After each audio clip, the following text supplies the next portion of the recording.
Hey guys, just wanted to shoot a quick video for the weekly today to show you a couple encouraging things. I'm here in the sanctuary.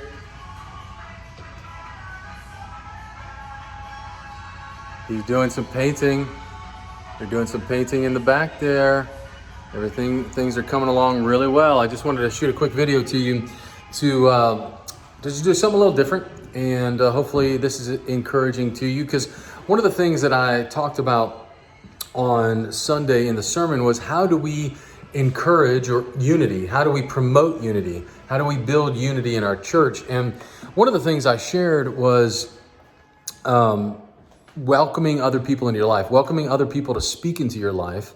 And Ashley and we were talking about the sermon on Sunday night afterwards, and she made a really great comment that it's good and important to welcome people into your life and to ask them, hey, what are some ways that I can improve? That's a great question to ask, and it's necessary to ask, how can I improve at being patient or kinder, or any number of things. And we need people to speak into our lives, because a lot of times we want to close ourselves off to people's comments, because we know that we're not who we want to be or who we need to be. And so sometimes we can shut ourselves off to people's helping us in that way. So that's one way to do it. But then another way, and this is what Ashley was encouraging me with, is that one way that we can build unity in our church is by encouraging one another. And what I mean by that is, whereas one is welcoming people into your life, where one is saying, hey, I need you to speak into my life and help me to become a better person. There's Jesse. Another way is to actually be proactive in building unity in the church.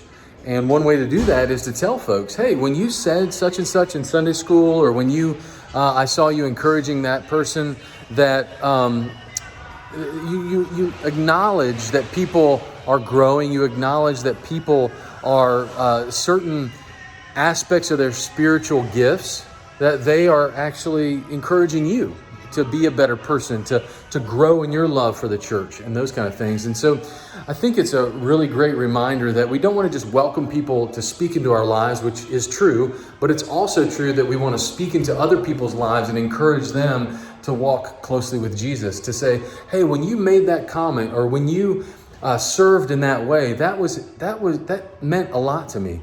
Because I think a lot of times in our world, it's really, we live in a world that is not prone to encourage people.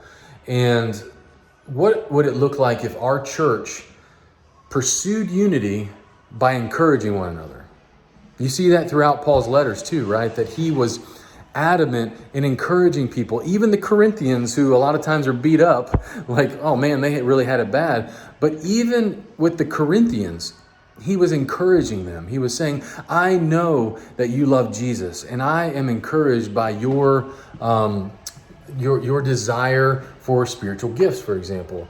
And so he was trying to encourage them, even though there were a lot of things that he goes on later in that letter to say, hey, that ought not to be the case.